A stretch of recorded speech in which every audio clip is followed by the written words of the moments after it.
बिस्मिल्लाहिर्रहमानिर्रहीम। आज की वीडियो में डिस्कस करेंगे इंडियन इलेक्शन 2024 के रिज़ल्ट्स को डिस्कस करेंगे कि इसमें मोदी की पार्टी को कितनी सीट्स मिली हैं, उनकी अपोजिशन कांग्रेस को कितनी सीट्स मिली हैं, ये आपको बताएंगे। इसके अलावा बीजेपी को अभी जो एक नई कॉलिशन गवर्नमेंट बनने जा रही है उसको क्या चैलेंजेस इसमें होंगे, और दूसरा बीजेपी को इसमें क्या लॉसेस हुए हैं इस इलेक्शन में, वो यहाँ पे डिस्कस करेंगे। और अभी मोदी की जो थर्ड टर्म जो है एज ए पीएम वो बनने जा रहे हैं, तो इसके इनके नेबर्स के साथ स्पेशली चाइना और पाकिस्तान के साथ जो रिलेशंस होंगे उस पर इसका क्या इम्पैक्ट होगा, तो वो हम यहाँ पे जो है ब्रीफली डिस्कस करेंगे। अगर आपने अभी तक हमारे चैनल को सब्सक्राइब नहीं किया तो हमारे चैनल को सब्सक्राइब करें और हमारी वीडियोस को लाइक करना और शेयर करना ना भूलें। अच्छा, इस दफ़ा पीएम मोदी और उनकी पार्टी बीजेपी का ये नारा था कि अब की बार 400 पार के हम इस इलेक्शन में जो है 400 सीटें वो ले जाएंगे। लेकिन जो भी रिजल्ट रिसेंटली जो 4 जून को जो रिजल्ट्स अनाउंस हुए हैं उसमें अगर देखा जाए तो बीजेपी को 400 के बजाय सिर्फ 240 सीट्स मिली हैं, जो उनकी पहले के सीट्स से भी काफ़ी कम है जो उनको पिछले इलेक्शन में उनको मिली थी। और एनडीए की सीट्स को मिलाकर और बीजेपी की सीट्स को मिलाकर ये टोटल 293 जो सीट्स हैं ये बनती हैं। तो इस तरह से ये क्लियर मेजोरिटी तो नहीं ले सकती बीजेपी, लेकिन कॉलिशन गवर्नमेंट ये बनाने के काबिल हैं एनडीए की सूरत में। एनडीए की एक जो कॉलिशन गवर्नमेंट से बन सकती है। और अगर देखा जाए तो अपोजिशन को इसमें 232 सीट्स मिली हैं, जिसमें नेशनल कांग्रेस शामिल है, इंडियन के कांग्रेस है उसमें उनको, और बाकी जो उनके अलायंस में शामिल लोग थे जो पार्टी शामिल थी उनको मिला के 232 सीट्स मिली हैं। तो इससे कॉलिशन गवर्नमेंट जो है वो बनने जा रही है इंडिया में। अगर देखा जाए तो सिलेक्शन के बाद जो है एक आपको सबसे बड़ा जो चीज़ नज़र आती है वो मोदी की जो है पॉपुलैरिटी में डिक्लाइन होना है, कमी आना है। तो बीजेपी की जो मोदी की जो बीजेपी पार्टी है ये 272 सीटें भी जो है क्लियर मेजोरिटी के लिए इनको चाहिए थी गवर्नमेंट बनाने के लिए, वो लेने में भी ये नाकाम रहे हैं। तो मोदी मोदी की जो एक वहाँ पे एक किस्म का बना हुआ था उसके बारे में लोगों का माइंडसेट वो काफ़ी तब्दील होता नज़र आ रहा है कि जिस तरह से वो हेट को ब्रीच करके हेट को जो है फैलाकर मुसलमानों के खिलाफ और दूसरी माइनॉरिटीज़ के खिलाफ वो अपने लोगों को भड़काने की कोशिश कर रहा था, लोगों ने इसको रिजेक्ट कर दिया है। अगर उत्तर प्रदेश में देखें तो वहाँ पे इन्होंने काफ़ी जो काम भी किया, लेकिन उसके बावजूद ये वहाँ पे सिर्फ 33 सीटें ही ले सके हैं।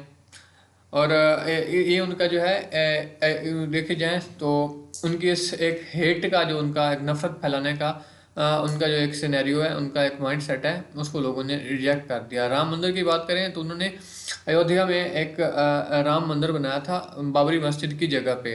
तो इसका मकसद क्या था कि वहाँ के लोगों को जो एक्सट्रीमिस्ट हिंदूज़ हैं उनके जो है किस्म का मेजोरिटी को अपनी तरफ अट्रैक्ट करना है, तो उसमें ये नाकाम रहे हैं और बीजेपी को वहाँ पे जो है हार का सामना करना पड़ा है। देखा जाए तो बीजेपी का पूरा कंट्रोल था पूरे सिस्टम के ऊपर, तमाम इंस्टीट्यूशंस के ऊपर, लेकिन इसके बावजूद ये इलेक्शंस में नाकाम हुए हैं।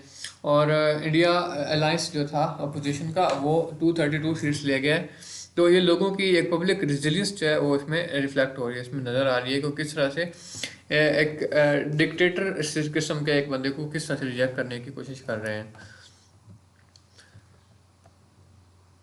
अगर देखा जाए तो वहाँ के आम जो है आदमी, उसकी जो फोकस है इंडियन एक आम सिटीज़न का, वो है कि किसी तरह से वहाँ पे इन्फ्लेशन को कम किया जाए, जो महंगाई बढ़ रही है, अनएम्प्लॉयमेंट, इनक्वालिटी, एजुकेशन वगैरह पे वो जो है वो अपना फोकस रखते हैं। लेकिन बीजेपी का फोकस जो होता है वो सिर्फ और सिर्फ वो एम्फेसाइज करते हैं नफरत को फैलाने में, मुसलमानों के ख़िलाफ़ देखा जाए तो पाकिस्तान के ख़िलाफ़, जो देखें तो हिस्ट्री से इनके प्री जो है इंडिपेंडेंस जो मुसलमानों के हालात थे वो उसको डिस्कस करके उस पर वो अपना जो है अपना मोटो जो है वो पेश कर रहा होता है। तो इसको लोगों ने जो है रिजेक्ट कर दिया है। वो चाहते हैं कि हमें इकोनॉमी की तरफ उनका जो है फोकस शिफ्ट करने की वो कोशिश कर रहे हैं।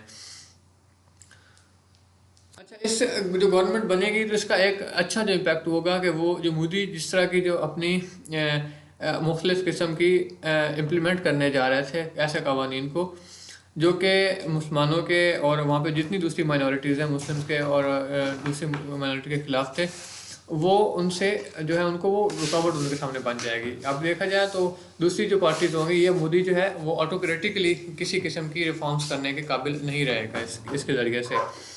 और वो जो इंडिया के एक सेकुलर कॉन्स्टिट्यूशन को तब्दील करने की भी बात कर रहे थे, तो उसमें भी ये नाकाम हो सकते हैं, क्योंकि इनको जो है अपोजिशन की तरफ से और इनके अपने साथ जो एलीज इनको मिला के जिनको ये गवर्नमेंट बनाने जा रहे हैं, इनको उनकी तरफ से हिंड्रेंस का सामना करना पड़ सकता है। और और दूसरा जो इसमें मेन होगा काम, वो मोदी की जो लीडरशिप है उसको लोग जो है रिकन्सिडर करना शुरू कर देंगे कि जो उसकी पॉलिटिक्स है नफरत की और डिवीजन की और तकसीम की, इसको जो है वो अभी चेंज किए जाने की ज़रूरत है।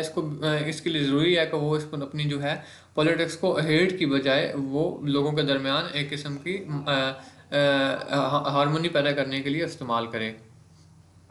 इंटरनेशनल रिलेशन पे नई गवर्नमेंट का क्या इम्पैक्ट होगा? वेस्टर्न रिलेशन जो है फॉर एग्जांपल यूएसए के साथ इनके काफ़ी जो है मजबूत होते जा रहे हैं, क्योंकि चाइना को के साथ इनके ताल्लुकात की वजह से चाइना को कंटेन करने के लिए यूएस को उनको काफ़ी सपोर्ट करता है। लेकिन फिर भी वेस्टर्न कंट्रीज में राह के ऑपरेशंस का जो ख़तरा है, रिस्क है, वो मौजूद रहता है। चाइना के साथ बात करें तो चाइना के साथ इनके 2020 के बॉर्डर क्लैश की वजह से जो ताल्लुकात हैं वो काफ़ी ख़राब चल रहे हैं। और इस तरह की गवर्नमेंट जो है कोalition गवर्नमेंट, वो मोदी के एक हार्ड स्टैंस जो है चाइना के बारे में उस पर भी इम्पैक्ट डाल सकता है। और वेस्टर्न अलाइनमेंट जो है उसमें मोदी को जो ऑटोनॉमी हासिल थी वो शायद अभी कम हो जाए।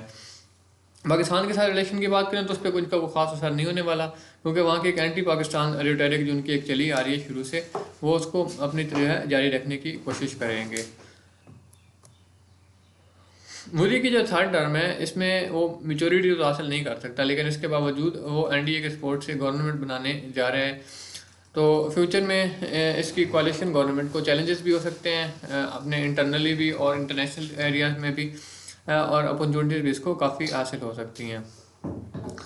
तो मोदी को चाहिए कि वो अपनी एक जो उसकी डिविसिव पॉलिटिक्स है उससे अपना मोमेंटम उसको शिफ्ट करे और रीजनल पीस की तरफ ले जाए, क्योंकि यहाँ पे 2 अरब से के करीब जो है आबादी सब कॉन्टिनेंट को मिला के और साउथ एशिया के मिला के वो डिपेंड कर रही है पाकिस्तान और इंडिया के आपस के ताल्लुकात पे।